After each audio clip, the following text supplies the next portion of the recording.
Le cose giuste tu le sai. Buono? Buono! Allora basta lavorare, adesso stacco. Il tempo libero dobbiamo godercelo. Giorgio Gaber presenta Gino il Menestrello. Sono Gino il Menestrello, ciò che penso lo strimpello, mi guardo intorno con occhio curioso e vi presento un tipo gustoso, generoso, focoso, chiassoso, il tifoso.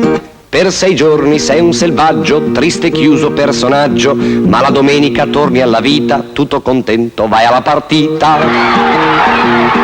Tu sai già che i tuoi colori usciranno vincitori, ma se alla fine ti fossi sbagliato la colpa è dell'arbitro. Era scontato.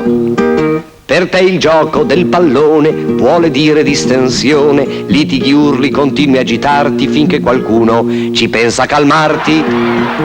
Bravo Gino, cosa bevi? Un bianco Sarti.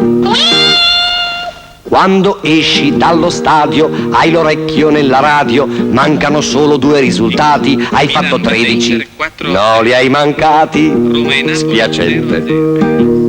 Sei deluso e un po' nervoso, hai bisogno di riposo e per calmarti il miglior sedativo è senza dubbio un discorso obiettivo al bar sportivo. Stanco infine di gridare, torni a casa per guardare la trasmissione da te preferita, sul teleschermo c'è un'altra partita.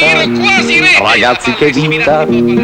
Dopo tanta distensione hai la testa che è un pallone, stacca, respira, non affannarti, bevi piuttosto un bianco Sarti. Un bianco Sarti. Avete visto? Il tempo libero è prezioso, non dobbiamo sciuparlo.